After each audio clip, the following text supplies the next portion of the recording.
وخليل ربه محمد وعلى آله وأصحابه وسلم تسليما كثيرا.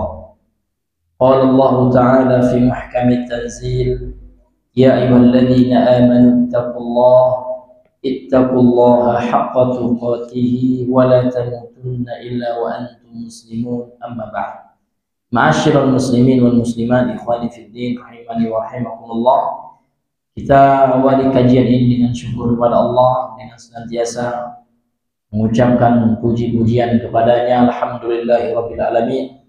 Kemudian kita tidak lupa bersalawat kepada Rasulnya Muhammadin sallallahu alaihi wasallam. Allahumma salli ala Muhammad wa ala ali Muhammad. Mudah-mudahan kita senantiasa diberikan oleh Allah hidayah di atas jalan kebenaran, istiqomah dalam mengamalkannya hingga akhir hayat kita. Ma'asyiral muslimin, ikhwani fid din, rahimani wa rahimakumullah. Kita kembali melanjutkan kajian kita masih pada kitab Al-Usul min Ilmil Usul, yang mana pembahasan kita yang sebelumnya masih menjelaskan tentang jenis-jenis perbuatan Nabi. Karena diterangkan oleh penulis sebelumnya, beliau berkata, wa ammal fi'lu fa inna fi'lahu sallallahu alaihi wasallam anwa'un. Dan adapun perbuatan, fa inna fi'lahu, maka sesungguhnya perbuatan Nabi itu sallallahu alaihi wasallam ada beberapa jenis. Jadi perbuatan Nabi itu, Bapak Ibu, tidak selalu merupakan sebuah anjuran atau merupakan sebuah syariat. Ada perbuatan Nabi itu sebagai seorang manusia. Contoh, Nabi mohon maaf ya, Nabi buang air. Ya, Nabi yabul wa yataghawwal. Ya, Nabi buang air kecil dan buang air besar. Tidak dikatakan sunnah hukumnya buang air kecil karena Nabi juga buang air kecil, kan tidak ada seperti itu, Pak. Karena itu memang sudah fitrah manusia, sudah ya merupakan keharusan bagi manusia, harus buang air kecil dan buang air besar. Namun yang menjadi sunnahnya nanti adalah caranya. Nah, bagaimana adab buang air itu sunnah, Pak. Ada tuntunan syariat. Namun kalau sekedar buang air tidak ada. Nah, ini hadirin yang Allah muliakan. Demikian juga di antara sunnah itu, di antara perbuatan Nabi itu adalah berpakaian. Mana yang sunnahnya? Yang sunnahnya adalah ya menutupi aurat. Namun kalau bentuk pakaian ini kembali kepada uruf, adat, tradisi. Misalkan ya pakai koko, tidak ada jenis koko ini dipakai oleh Nabi, Pak. Namun apakah ketika kita memakai pakaian koko lantas kemudian kita dikatakan tidak mengamalkan sunnah? Tidak. Karena yang sunnahnya itu adalah memakai pakaian yang menutup aurat, yang tidak tipis, kemudian tidak membentuk anggota tubuh. Itu harus kita pahami, Pak, karena dengan usul fikih ini kita bisa memahaminya. Ada suatu hal itu sifatnya ta'budiyah, ada sifatnya uruf. Kita ambil contoh, ya Pak ya. Iya. Karpet. Karpet ini uruf ini. Ya, ini bukan bagian ibadah. Karena tidak ada karpet kita bisa ibadah. Ya Pak? Iya, di tanah pun kita sah sujud kita. Nah, contoh lagi apa? Mimbar. Ya. Mimbar ini bukan masuk ke dalam ranah ta'budiyah. Makanya di Mekah itu, Pak, mimbarnya ada yang tempat apa namanya itu? Tempat kertasnya. Ada pula yang seperti ini tidak jadi masalah. Yang pula dibilang bid'ah yang di Mekah itu di atas mimbarnya gitu kan. Ada tempat naruh kertasnya. Atau ada yang pakai tongkat, ya kan? Nah, yang tidak pakai tongkat bid'ah, gitu kan? Tidak, salah itu, Pak. Karena itu bukanlah masuk dalam ranah ta'abudiyah, namun dia uruf. Karena Nabi kebiasaannya kalau naik mimbar itu beliau bersandar di atas tongkat. Ada ilat juga sebenarnya ulama mengatakan karena beliau waktu itu sudah berusia tua gitu kan. Ada juga yang pakai tongkatnya di masalah Pak, ini bukan masuk dalam ranah ibadah ini uruf ya. Nah, ini hadirin yang dimuliakan oleh Allah Subhanahu wa taala. Ini diantara perkara-perkara yang akan kita ketahui dalam ilmu usul Pak ya. Usul tahu kita membedakan mana sesuatu itu yang sifatnya ibadah, mana yang sifatnya uruf ya, kebiasaan suatu tempat. Ini hadirin yang Allah muliakan. Baik ya, pada pembahasan yang sebelumnya itu contohnya Pak ya. Pada pembahasan yang sebelumnya kita telah menjelaskan tentang ya perbuatan Nabi yang ya merupakan jibillah ya, bimuqtadal jibillah, yang merupakan ya kebiasaan beliau sebagai manusia gitu. Seperti makan, minum, tidur gitu. Maka hukum makan, minum, tidur secara zatnya itu tidak ada, mubah saja kan gitu. Akan tetapi makan, minum, tidur itu terkadang dianjurkan, diperintahkan atau dilarang ya, berdasarkan sebab atau disebabkan oleh sesuatu hal gitu ya. Contoh, ada orang yang makan dengan tangan kiri, dilarang. Bukan makan yang dilarang enggak Pak ya, makan boleh karena hukum asal makan itu mubah. Karena makan itu bukan perkara ta'abudiyah, hukum asalnya kan gitu. Makan dan minumlah gitu ya, bebas selama ya tidak ada dalil yang mengharamkan makanan yang kita makan. Kalau ada dalilnya ya maka tidak boleh kita makan. Ini hadirin yang Allah muliakan. Iya. Dan terkadang dilarang juga karena sebab. Contoh, berlebihan. Ada orang makan ya Pak ya, ya makan kenyang sekali sehingga setelah itu dia muntah. Ini tidak boleh juga. Karena ini termasuk israf, berlebihan. Kemudian juga dikhawatirkan akan mendatangkan kemudaratan kan gitu. Tapi pada dasarnya boleh saja makan itu. Nah. Kemudian waqad yakunu lahu sifatun matlubatun. Terkadang juga ya dianjurkan dengan melakukan sebuah sifat tertentu ya. Contoh makan atau minum punya sifat yang matlubah, yang dituntut untuk dilakukan, seperti makan dengan tangan kanan ya, atau yang dilarang ya darinya, kal akli bishimal contohnya kata beliau, seperti ya makan dengan tangan kiri. Ini ya pembahasan kita kalau tidak salah ya, pembahasan kita yang sebelumnya. Sekarang kita masuk ya yang kedua ya. Qala al-musannifu rahimahullahu taala, al-Imam Ibnu Utsaimin rahimahullah, beliau berkata di sini yang kedua ya.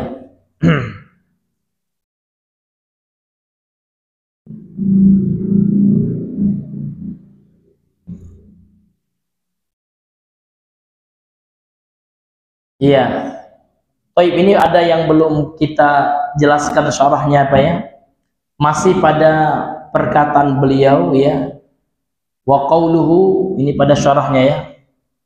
Wa qauluhu lakin qad yakunu ma'muran bihi aw manhiyan anhu li sababin.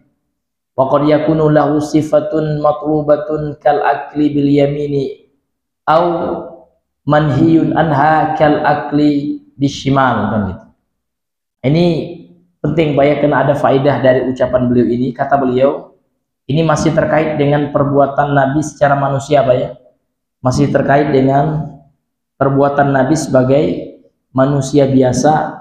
Nabi butuh makan, ya kan, Nabi butuh minum, Nabi buang air, ya, Nabi tidur. Maka makan, minum, tidur secara zatnya Pak, ini bukanlah sesuatu yang hukum asalnya itu atau sesuatu yang sifatnya ta'abudiyah, bukan sifatnya taqarrub. Nah, tidak ada orang kaya kalau ingin dapat pahala berak lah Pak ya, dengan berak itu tidak, hukum asalnya tidak secara tanda. Namun dia bisa makmuran ya anhu bihi, bisa juga manhiyan anhu, bisa diperintahkan. Kalau diperintahkan itu tata caranya. Nah, seperti ya adab-adab buang air, cara buang air ya kan. Minum juga, makan juga gitu. Tapi secara zatnya itu tidak ada Pak, tidak ada hukumnya. La hukma lahu fi dzatihi, tidak ada hukumnya. Dia tidak wajib, ya kan? Tidak pula sunnah, tidak pula haram kan gitu. Dia bisa manhiyan anhu, bisa dia menjadi haram Pak, karena suatu sebab. Contoh kalau ada orang yang berak di jalan misalkan, itu ada sebabnya Pak, karena dia berak di jalan umum dan ini termasuk dosa Pak. Atau dia berak di tempat berteduhnya manusia, kan disebutkan dalam hadis sahih, jauhilah ittaqu, jauhilah sebab-sebab dilaknat gitu kan. Nah, di antaranya adalah orang yang berak di tempat berteduhnya manusia. Disebutkan di dalam hadis itu pelakunya itu biasanya dilaknat gitu ya, minimal dilaknat oleh manusia gitu. Siapa pula yang berak di sini gitu. Nah, jadi bukan beraknya yang dilarang Pak, tapi ada sebab ya, mungkin dia berak atau sesuatu yang dilarang. Seperti juga larangan Nabi bagi orang yang kencing di air yang tergenang, karena Nabi mengatakan la yabulanna ahadukum ya fil ma'ir raqid alladzi la yajri gitu ya. Janganlah salah seorang kalian itu kencing di air yang tergenang, yang tidak mengalir. Termasuk juga kencing di kolam renang, tidak boleh, haram Pak, karena dilarang oleh Nabi, karena akan berdampak negatif bagi orang yang lain, ya kan? Kita kencing, orang nyelam dekat kita Pak, kata apa pula rasa kapurit kalau beda ya, ada asin-asinnya sekarang gitu, rupanya lah campur dengan pipis. Nah, itu tidak boleh. Itu hikmahnya kenapa dalam Islam itu nggak boleh kita buang air di tempat yang tergenang kan gitu. Ini diantaranya. Baik ya. Kata beliau, wa qauluhu, dan ucapan Syekh Ibnu Utsaimin, lakin akan tetapi, qad yakunu ma'muran bihi, terkadang ya, perbuatan Nabi yang sifatnya manusiawi itu Pak, seperti makan, minum ya, buang air ya, terkadang ada yang diperintahkan ya, atau dilarang darinya, disebabkan ya, lisababin, disebabkan oleh satu sebab. Nah, maksudnya seperti itu. Dan terkadang dia mempunyai sifat atau cara yang dituntut untuk dilakukan, seperti makan dengan tangan kanan, atau dilarang darinya seperti makan dengan tangan kiri. Kemudian beliau menjelaskan, qad yakunu ma'muran bihi aw manhiyan anhu li sababin. Terkadang perbuatan itu Pak, perbuatan manusia Nabi itu Pak, terkadang perbuatan manusia Nabi itu ada yang diperintahkan dengannya atau yang dilarang darinya. Li sababin, nah, disebabkan suatu sebab. Nah, diberikan contoh oleh beliau, fal aklu, seperti makan Pak ya. Farubbama ya nahainal insana anhu li sababin. Terkadang kita larang manusia darinya disebabkan oleh sebuah sebab. Walau qala al-atiba'u, kalau seandainya para ahli medis ya, para dokter gitu ya, berkata, innar rajula idza akala hadad tadarrara gitu ya. Kalau seandainya seseorang memakan makanan ini maka akan bermudarat gitu. Naqulu aklu haram ya. Maka kita katakan hukum memakannya haram. Ya. Bal qala Syekhul Islam, kemudian beliau mengutip perkataan ulama besar ini. Bahkan beliau ini termasuk ulama dalam mazhab Hambali yang sangat dikenal gitu, yaitu Syekhul Islam Ibnu Taimiyah.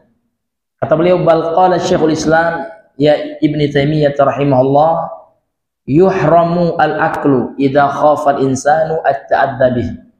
Diharamkan memakan sesuatu apabila dikhawatirkan seorang manusia itu akan ya, seseorang itu atau seorang manusia akan ya mendapatkan adza, gangguan gitu ya, mudarat lah, membahayakan lah gitu Pak ya, dengan memakan makanan itu kan seperti itu ya. Wa kaifa yata'adza minal akli, ya bagaimana seseorang itu bisa ya membahayakannya dari makan, bisa mendapatkan bahaya gitu ya, gangguan dari makanan ya. Al jawab, maka jawabannya kata beliau, bi an yamli'a ma'idatahu tamaman bil akli, seperti seseorang itu Pak memenuhi ya lambungnya secara penuh ya kan, sempurna penuhnya gitu ya, artinya makan sekenyang-kenyangnya gitu ya, penuh perutnya. Nah, kemudian setelah itu thumma ya'ti biqadahin tayyibin minal labani fayashrabuhu hatta yasilal labanu ilal bal'umi fahadha yata'adza bila syakkin. Kemudian dia minum Pak satu tadah ya yang sederhana tempatnya gitu ya, yang thayyib, yang baik gitu ya, dari susu. Kemudian dia minum susu itu Pak ya, satu inilah kalau bahasa kita satu cerek lah gitu ya. Sampailah susu itu ke bal'umnya. Bal'um ini tenggorokan bagian belakang Pak ya. Ya. Kalau bahasa kita tersedak dia kan gitu. Karena perutnya ini kan lala penuh ya Pak ya, habis makan ya kan. Minum lagi banyak-banyak, minum susu lagi kan. Nah, sampai dia tersedak-sedak gitu ya. Maka ini akan membahayakannya ya kan, kata Syekhul Islam ya, fahada yata'adza bila syakkin, tanpa ragu, ini tanpa ragu ini akan membahayakannya, maka hukum yang seperti itu haram ya. Fa Syekhul Islam yaqul, maka Syekhul Islam berkata, hada haram, ini hukumnya haram, li'annahu la yajuzu lil insan, karena tidak boleh seseorang itu ya, seorang manusia itu an yatanawala ma yata'adza bihi, mengkonsumsi ya, memakan yang akan membahayakan dengannya. Fa inna nafsahu amanatun indahu, karena diri kita ini amanah dari Allah Pak, di sisi Allah itu amanah yang Allah titip sama kita, bukan punya kita Pak ya. Jadi bukan punya kita semata diri kita ini adalah titipan dari Allah. Maka titipan Allah ini Pak harus kita jaga, harus kita rawat. Jadi kalau seandainya kita beri mudarat ya kan, rusak, maka haram. Sehingga sesuatu apapun Pak yang bisa merusak tubuh kita, kita sudah tahu gitu ya, sudah ada ilmunya. Kata dokter, jangan makan itu Pak ya kan, nanti ginjal Bapak rusak. Maka menurut Syekhul Islam itu haram kalau kita makan. Artinya menjaga kesehatan itu wajib. Jadi merusak atau menyebabkan rusaknya kesehatan kita itu haram. Sehingga Pak ditarik dari penjelasan beliau ini fatwa ulama.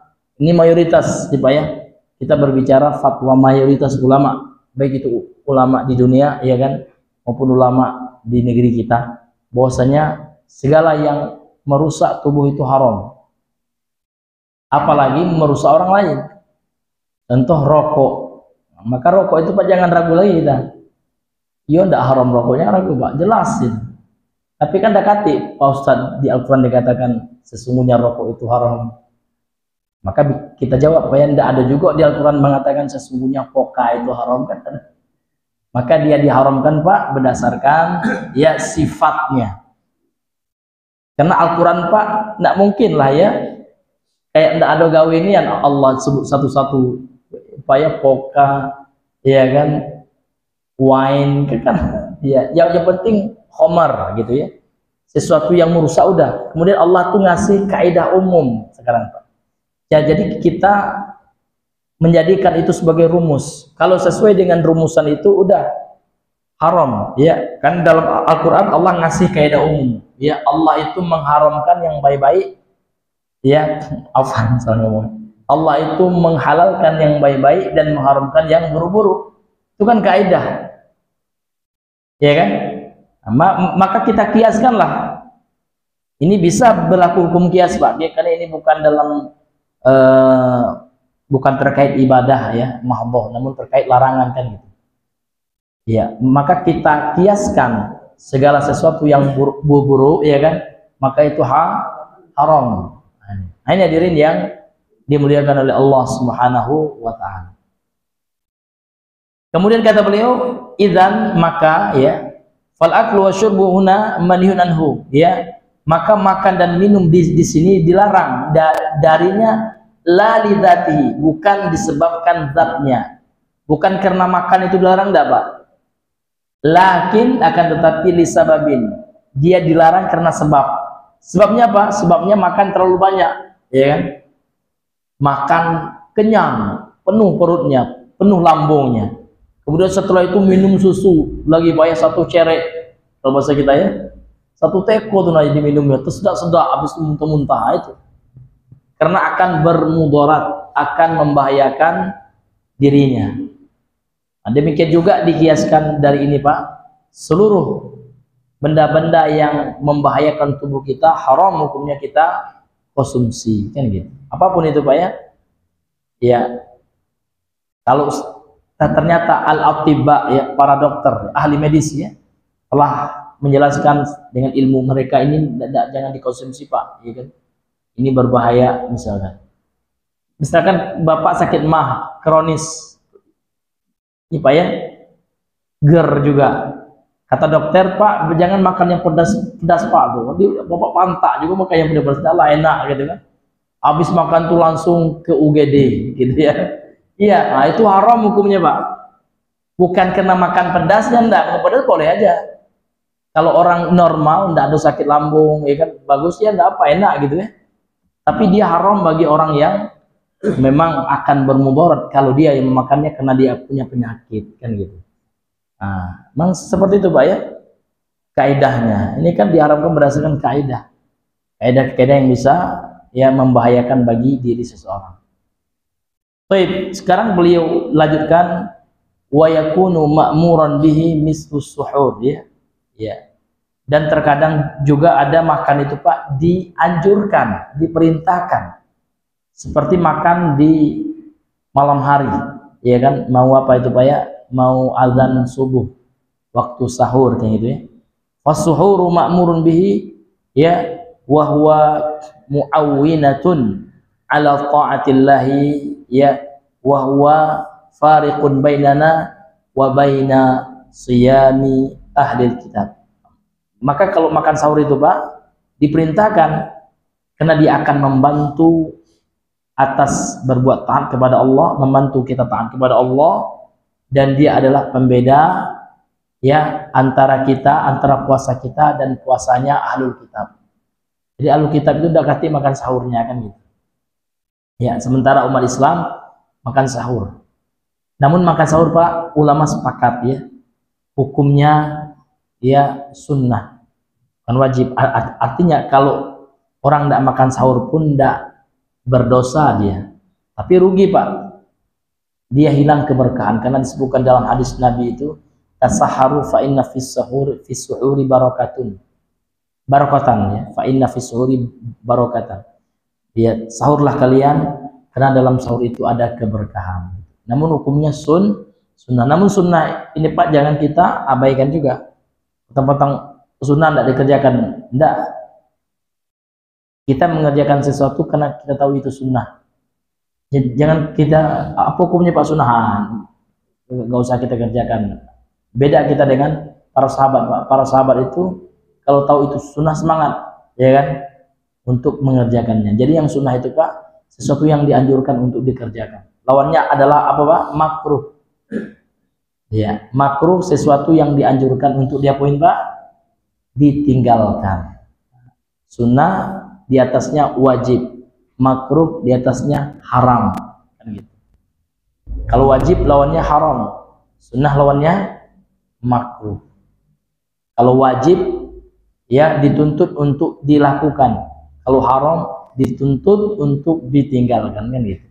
Kalau sunnah dituntut dilakukan juga, Pak, namun la ala sabilil ilzam, kan gitu. La ala wajhil ilzam, sama, tapi tidak terlalu diilzamkan, ditekankan. Nah, beda dengan wajib. Kalau wajib itu dituntut untuk dilakukan ala wajhil ilzam, ya, diilzamkan, dengan cara diilzamkan, atau harus dilakukan gitu, ya. Kalau tidak dilakukan kita berdosa, kan gitu. Kemudian hadirin yang Allah muliakan, kemudian kata beliau warubbama yajibu, dan terkadang sahur itu, Pak, bisa hukumnya wajib. ya berdasarkan situasi dan kondisi. Bisa nggak sahur tuh wajib? Bisa Pak. Bagi orang yang kalau seandainya tidak makan sahur, tidak puasa dia, itu puasa wajib. Bisa wajib Pak.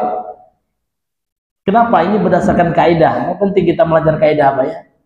Di kaidah usul fikih dikatakan ma la yatimmu bihil wajib ila bihi fahuwa wajib. Apa saja yang dengannya ya tidak sempurna yang kewajiban, kok nggak dilakukannya itu ya sesuatu itu. Kalau nggak kita lakukan sesuatu itu yang wajib tidak bisa kita laksanakan, maka hukum sesuatu yang penyempurna yang wajib hukumnya juga wajib. Contoh ada orang lemah ya Pak ya, kalau tidak makan sahurnya tidak sanggup dia puasa Ramadan itu, ya kan? Kalau saya tidak makan sahur Pak, ya kan batal puasa saya Pak. Jadi makan sahur bagi Bapak berarti wajib Pak gitu. Karena makan sahur ini penyempurna puasa Bapak. Karena Bapak kalau tidak makan sahur meninggalkan yang wajib. Karena puasa Ramadan hukumnya wajib kan ini. Itu di antara contoh. Warubama kata beliau, dan terkadang bisa wajib juga Pak. Sahur itu kan gitu. Faqad yakunu ma'muran bihi aw manhiyan anhu. Maka terkadang sesuatu yang sifatnya jibillah tadi Pak ya, perbuatan Nabi yang manusiawi itu terkadang diperintahkan dengannya atau dilarang darinya li sifatihi berdasarkan caranya. Nah, ini contoh dari cara yang tadi, contoh dari sebab ya Pak ya. Kalau dari cara contohnya fal aklu masalan, maka makan contohnya umirna bi ayyakuna bil yamin, kita diperintahkan untuk dilakukan dengan tangan kanan kan gitu. Fahada ma'murun bihi li sifatihi, dan ini diperintahkan ya disebabkan caranya, makan dengan menggunakan tangan kanan. Wa nuhina an na'kula, dan kita dilarang makan bisyimali, dengan tangan kiri. Fahada manhiyun anhu li sifati, dan ini dilarang darinya, bukan zat makan tidak ya, namun caranya, sifatnya. Ini Pak ya. Maka apa hukum orang makan tangan kiri? Haram gitu Pak. Tidak makruh Pak, haram ya. Kenapa kita katakan haram? Karena Nabi melarang dengan keras ya. Karena hukum asal larangan Nabi itu Pak ya, ini telah kita pelajari kemarin ya. Asal dari larangan itu adalah haram, kecuali ada dalil yang memalingkan dari hukum asalnya kan itu. Contoh lagi tidur Pak ya. Wa fin naumi, dan dalam tidur gitu ya, umirna bi anna nama 'alal janibil aiman ya, kita diperintahkan untuk tidur itu Pak miring ke sebelah kanan. Namun ini sunnah, kalau yang ini sunnah karena memang Nabi tidak melarang dengan tegas seperti larangan Nabi ketika makan dengan tangan kiri. Karena kalau dengan tangan kiri Pak, Nabi menyamakan dengan setan gitu ya. Karena yang makan tangan kiri itu adalah menyerupai setan, tasyabuh dengan setan tentu haram ya Pak ya. Nah, kita harus menyelisih setan kan gitu. Karena setan itu musuh yang nyata kata Allah ya. Aduwwum lakum wa aduwwul lakum kan gitu. Musuh bagi kalian kan gitu. Fahada aydan ma'murun bihi li sifatihi, dan ini juga diperintahkan ya. Namun perintah di sini sunnah hukumnya ya, disebabkan caranya. Kemudian juga wafil libas, dan dalam pakaian umirna an ya nudkhilal yumna qabla al-yusra, kita diperintahkan memakai pakaian Pak sebelah kanan dulu gitu ya kan. Kalau pakai baju ini Pak, yang sebelah kanan dulu, tangan kita masuk ke apa namanya ini Pak ya, lengannya tangan kanan dulu, berdasarkan keumuman dari sana. Namun ini hukumnya sunnah, tidak wajib. Agak nampak pula nak kita tangan kiri wah berdosoin tidak. Nak dianjurkan sunnah hukumnya dengan memulai bagian kanan kan gitu. Iya. Qabla al-yusra, sebelum yang kiri. Wa an nukhrija al-yusra qabla al-yumna. Tapi kalau kita mau menanggalkan pakaian Pak, maka disunahkan yang sebelah kiri dulu. Sebagaimana juga sandal ya. Kalau memakai sandal itu Pak, disunahkan memakai kaki apa Pak? Kanan. Nah, kalau melepas sandal, disunahkan sebelah kiri. Ini Pak ya, itu sunnah hukumnya. Tapi kalau terbalik ya kan, suatu waktu Pak, Anda pula kita keras ya. Karena masalah sunnah itu Pak dibangun di atas kelembutan. Artinya tidak boleh kita terlalu keras, oh tidak ada sholat sunat orang ini ya, gitu. Tidak boleh Pak. Kita merendahkan orang tidak sholat sunat, karena Nabi aja tidak merendahkan kan. Bagi yang mau kan seperti itu. Tapi kalau yang wajib baru kita agak tegas kita emang, ya kan? Tapi yang sunnah sebenarnya anjuran, kita menganjurkan. Karena tidak terkait dengan ancaman. Kalau yang wajib iya Pak, yang melakukan, yang tidak melakukannya, kalau yang wajib ya diancam dengan ini itu kan gitu. Tegas kita. Nah, ini hadirin, jangan sampai kita terbalik ya Pak ya, yang wajib kita biasa-biasa aja, kemudian yang sunnah kita tegas, ya kan? Nah, ini hadirin yang Allah muliakan, ya. Maka ini mesti kita bedakan itu Pak ya. Nah.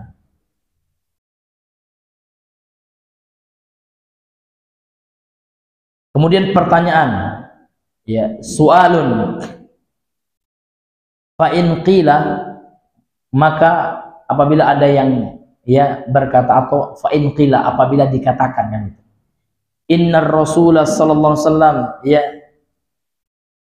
fi daf'ihim min arafata ila muzdalifah ya waqafa fi athna'it tariq wa bala wa tawadda'a wudu'an khafifan wa kana ibnu umar radhiyallahu anhuma yaf'alu dhalika fa kaifa nujibu an hadha.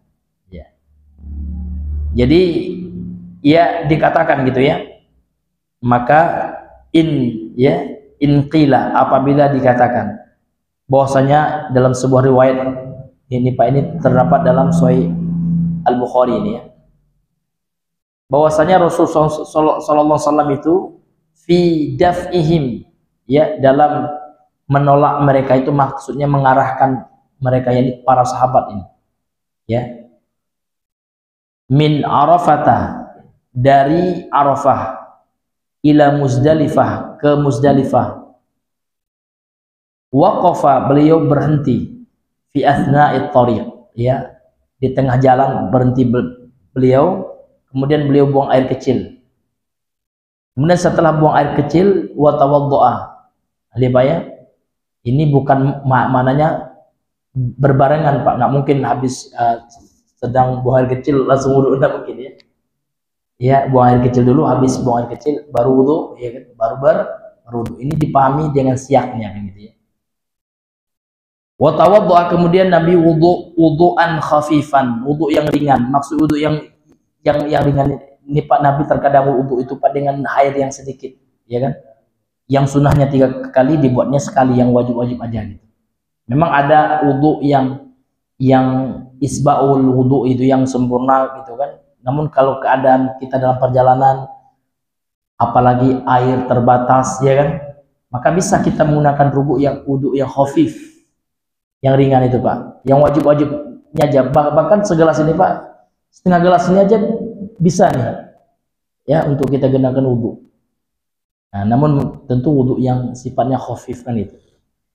Wa kana Ibnu Umar, dan melihat hal itu Pak, Ibnu Umar ya radhiyallahu anhu yaf'alu dzalika, juga melakukan hal itu gitu ya. Ya. Fa kaifa nujibu an hadza, bagaimana kita menjawab dari hal ini kan gitu.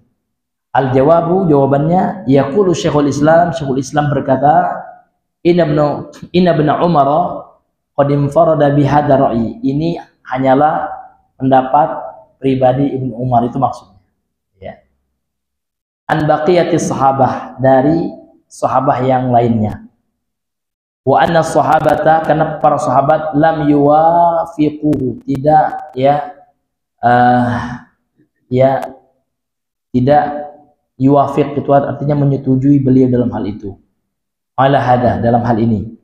Wa anna jumhurus sahabah, dan mayoritas para sahabat, wa jumhurul ummah, dan mayoritas umat Islam gitu ya, ala anna ma waqa'a, atas apa yang terjadi, ittifaqan, sepakat ya, falaisa bimasyru'in anna ta'asya bin nabi, itu bukanlah sesuatu yang disyariatkan kita untuk mengikuti Nabi ya dalam kondisi yang seperti itu ya, karena memang waktu itu Nabi Pak memang secara manusiawinya Pak kencing gitu kan.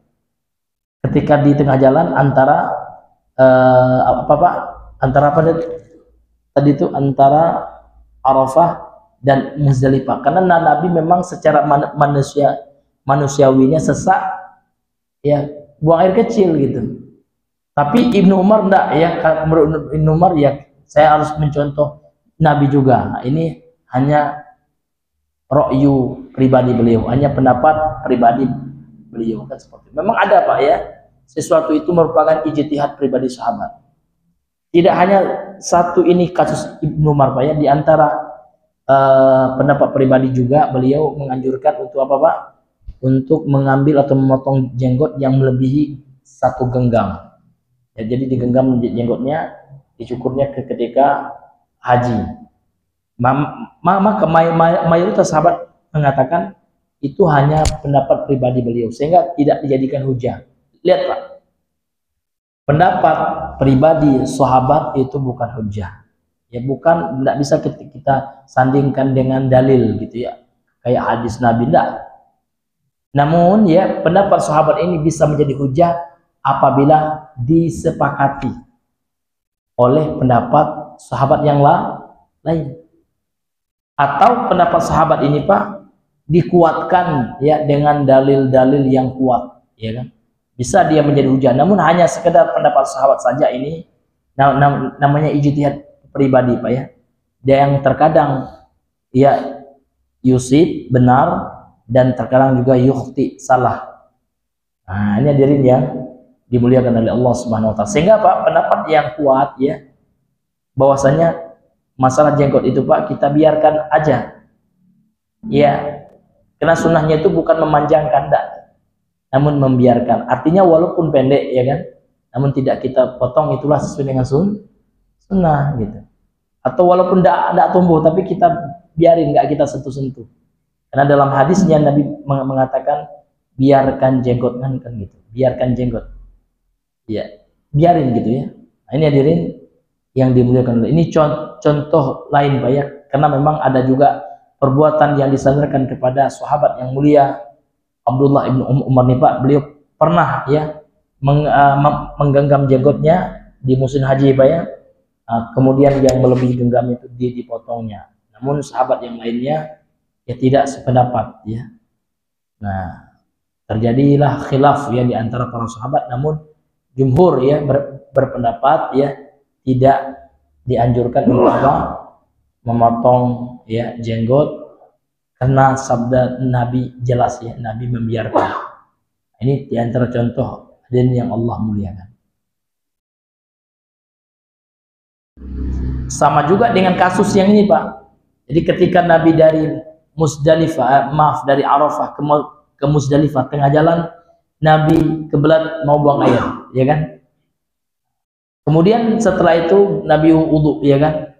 Ketika melihat itu Pak, Ibnu Umar ya, ketika dari Arafah, min Arafah ila Muzdalifah, beliau selalu ya kan, kalau sasak kencing sengaja kencing di situ. Karena beliau menganggap itu diantara sunnah kan gitu. Nah, dijawab ya kan oleh para ulama diantara Syekhul Islam ya, menjawab ya bahwasanya itu hanya ra'yu Ibnu Umar saja. Qadim faroda, telah bersendiri bihadar ra'i, ya kan, dengan pendapat ini Ibnu Umar gitu. Artinya ini pendapat pribadinya, bukan sesuatu yang disepakati oleh sahabat yang lain seperti itu Pak ya. Wallahu taala alam bisawab. Nah, ini diantara perbuatan Nabi yang sifatnya manusiawi lah gitu. Ini masih ada kaitannya dengan pembahasan kita yang sebelumnya. Wallahu taala alam bisawab. Juga termasuk contohnya Pak memanjangkan rambut Pak. Ini juga uruf, kebiasaan, ya kan? Nah, maka nggak ada kita bilang memanjangkan rambut sampai sebahu itu sunnah, enggak. Nah ini adalah kebiasaan Arab waktu itu. Karena laki-laki Pak enggak sesuai dengan kebiasaan rambut pendek, ya kan? Karena orang Arab itu biasanya rambut laki-lakinya panjang. Enggak hanya orang Arab Pak, orang-orang zaman dulu juga, ya kan? Waktu kecil saya pernah lihat film kerajaan Pak ya, kerajaan Majapahit itu nengok raja-rajanya panjang-panjang juga, walaupun mungkin dia pakai wig, ya Pak ya. Iya, kalau rambut aslinya pendek juga itu. Tapi dia menyesuaikan. Nah, ini kayaknya di zaman kerajaan ini kan panjang-panjang rambut laki-laki kan gitu. Mungkin belum banyak barber shop mungkin Pak ya. Iya. Iya, atau tukang cukur belum ada yang ahli kan seperti itu. Harus pakai keris dulu, motong ribet ya kan. Tak motong terus gitu kan. Udahlah kalau panjang nian kan.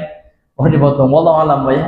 Jadi intinya ini tidak kita katakan sunnah enggak, namun ini kebiasaan ya. Nah, tapi kalau yang sunnah itu Pak, ada memang cukur rambut ada sudah ada karena sebab lisa babin zatnya enggak Pak ya, tidak ada hukum secara zatnya. Tapi kalau sebabnya ada, sebabnya kita habis ya mengerjakan rukun umroh atau rukun haji gitu ya, maka kita disunahkan tahallul. Tahallul itu Pak dianjurkan itu dibotak, digundul, itu namanya hal tahliq ya. Atau dipotong sebagian taksir, namun yang banyak pahalanya yang didoakan 2 kali oleh Nabi itu kalau kita botak habis ya pakai silet itu ya kan, setelah kita menunaikan rangkaian rukun ibadah umroh seperti itu, maka kita dianjurkan tahallul. Tahallul itu bagi laki-laki, baik kalau bagi cewek dikit aja dipotong ujung rambutnya sedikit aja gitu ya. Tapi kalau cowok ya disunahkan untuk gundul gitu ya, dihabiskan. Wallahu taala a'lam bisawab. Mungkin ini saja yang bisa kita sampaikan karena sudah jam 6 lewat ya. Ya, semua yang benar datang dari Allah, yang keliru khilaf dan lupa ya ini dari kami pribadi. Subhanakallah bihamdika asyhadu an la ilaha illa anta astaghfiruka wa atubu ilaik. Assalamualaikum warahmatullahi wabarakatuh.